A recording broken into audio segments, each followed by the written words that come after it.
The Federalist No.60. We have seen that an uncontrollable power over the elections to the federal government could not without hazard be committed to the state legislatures. Let us now see what would be the danger on the other side, that is, from confiding the ultimate right of regulating its own elections to the Union itself. It is not pretended that this right would ever be used for the exclusion of any state from its share in the representation. The interest of all would, in this respect at least, be the security of all. But it is alleged that it might be employed in such a manner as to promote the election of some favorite class of men in exclusion of others, by confining the places of election to particular districts, and rendering it impracticable to the citizens at large to partake in the choice. Of all chimerical suppositions, this seems to be the most chimerical. On the one hand, no rational calculation of probabilities would lead us to imagine that the disposition which a conduct so violent and extraordinary would imply could ever find its way into the national councils, and on the other, it may be concluded with certainty that if so improper a spirit should ever gain admittance into them, it would display itself in a form altogether different and far more decisive. The improbability of the attempt may be satisfactorily inferred from this single reflection, that it could never be made without causing an immediate revolt of the great body of the people, headed and directed by the state governments.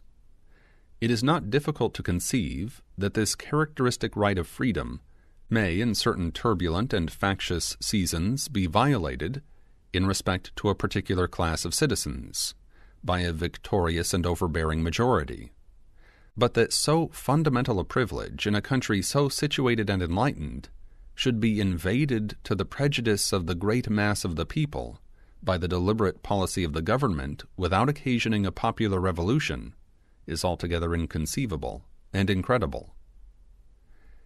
In addition to this general reflection, there are considerations of a more precise nature which forbid all apprehension on the subject. The dissimilarity in the ingredients which will compose the national government, and still more in the manner in which they will be brought into action in its various branches, must form a powerful obstacle to a concert of views in any particular scheme of elections. There is sufficient diversity in the state of property, in the genius, manners, and habits of the people of the different parts of the Union, to occasion a material diversity of disposition in their representatives towards the different ranks and conditions in society. And though an intimate intercourse under the same government will promote a gradual assimilation in some of these respects, yet there are causes, as well physical as moral, which may, in a greater or less degree, permanently nourish different propensities and inclinations in this respect. But the circumstance which will be likely to have the greatest influence in the matter will be the dissimilar modes of constituting the several component parts of the government. The House of Representatives being to be elected immediately by the people, the Senate by the state legislatures, the President by electors chosen for that purpose by the people, there would be little probability of a common interest to cement these different branches in a predilection for any particular class of electors. As to the Senate, it is impossible that any regulation of time and manner, which is all that is proposed to be submitted to the national government in respect to that body, can affect the spirit which will direct the choice of its members. The collective sense of the state legislatures can never be influenced by extraneous circumstances of that sort, a consideration which alone ought to satisfy us that the discrimination apprehended would never be attempted. For what inducement could the Senate have to concur in a preference in which itself would not be included?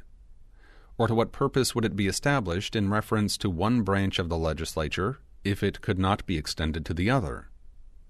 The composition of the one would in this case counteract that of the other, and we can never suppose that it would embrace the appointments to the Senate unless we can at the same time suppose the voluntary cooperation of the state legislatures.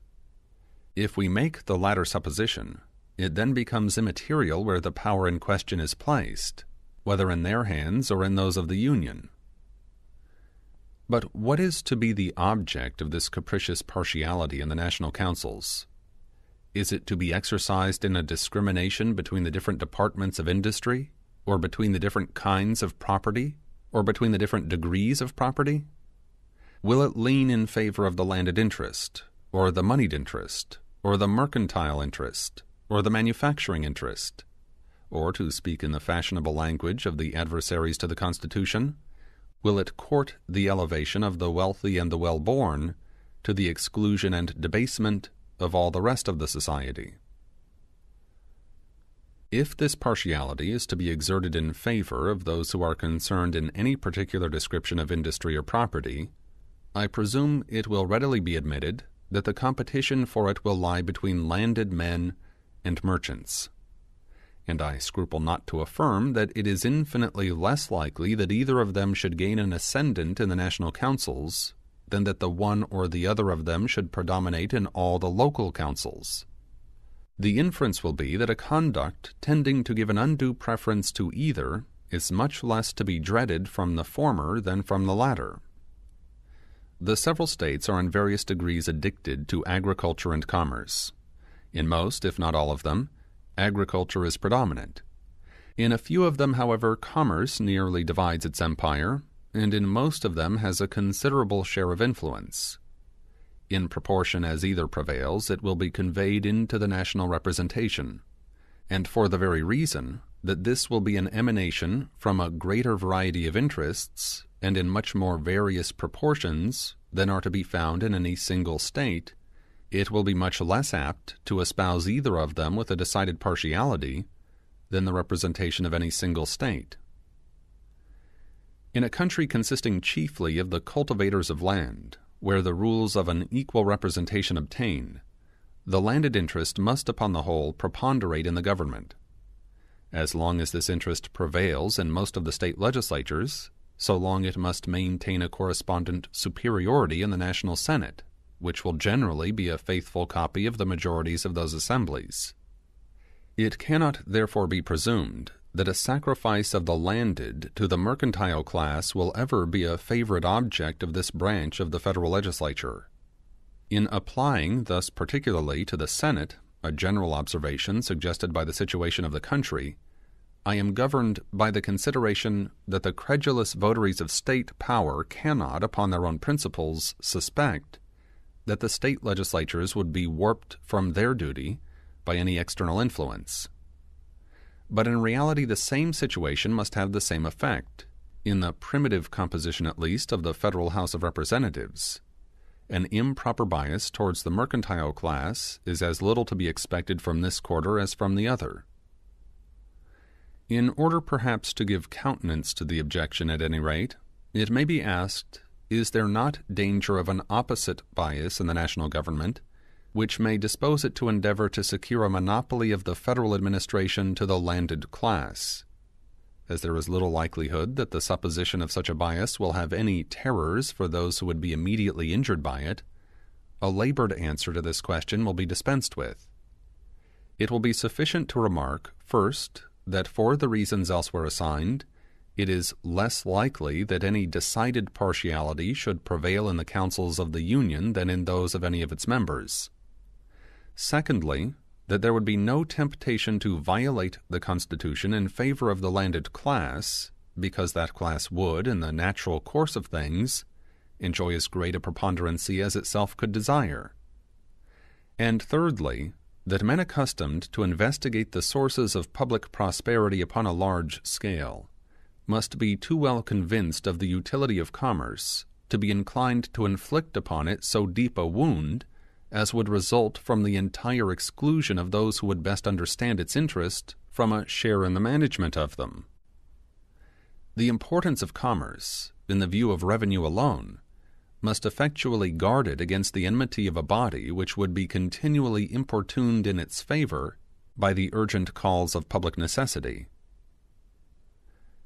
I the rather consult brevity in discussing the probability of a preference founded upon a discrimination between the different kinds of industry and property, because as far as I understand the meaning of the objectors, they contemplate a discrimination of another kind. They appear to have in view, as the objects of the preference with which they endeavor to alarm us, those whom they designate by the description of the wealthy and the well-born.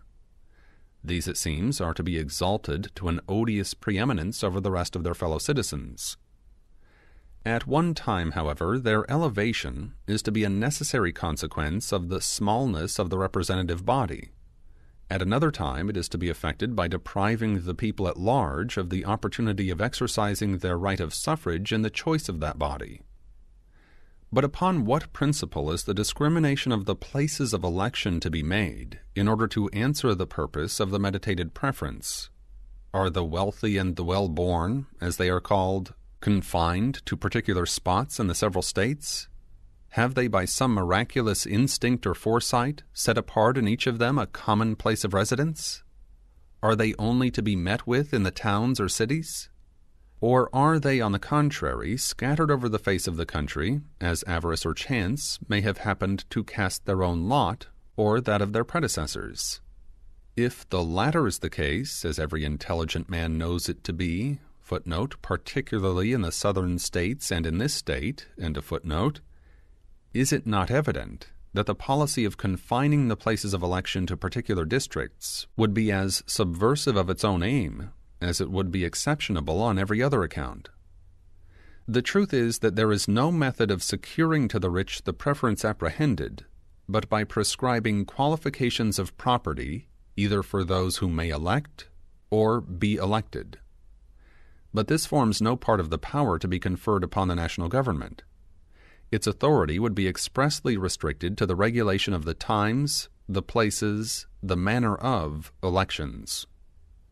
The qualifications of the persons who may choose or be chosen, as has been remarked upon other occasions, are defined and fixed in the Constitution, and are unalterable by the legislature. Let it, however, be admitted, for argument's sake, that the expedient suggested might be successful, and let it at the same time be equally taken for granted that all the scruples which a sense of duty or an apprehension of the danger of the experiment might inspire were overcome in the breasts of the national rulers. Still, I imagine it will hardly be pretended that they could ever hope to carry such an enterprise into execution without the aid of a military force sufficient to subdue the resistance of the great body of the people. The improbability of the existence of a force equal to that object has been discussed and demonstrated in different parts of these papers. But that the futility of the objection under consideration may appear in the strongest light, it shall be conceded for a moment that such a force might exist, and the national government shall be supposed to be in the actual possession of it. What will be the conclusion? With a disposition to invade the essential rights of the community, and with the means of gratifying that disposition, is it presumable that the persons who were actuated by it would amuse themselves in the ridiculous task of fabricating election laws for securing a preference to a favorite class of men? Would they not be likely to prefer a conduct better adapted to their own immediate aggrandizement? Would they not rather boldly resolve to perpetuate themselves in office by one decisive act of usurpation, than to trust to precarious expedients, which, in spite of all the precautions that might accompany them, might terminate in the dismission, disgrace, and ruin of their authors? Would they not fear that citizens, not less tenacious than conscious of their rights, would flock from the remote extremes of their respective states to the places of election to overthrow their tyrants, and to substitute men who would be disposed to avenge the violated majesty of the people? Publius,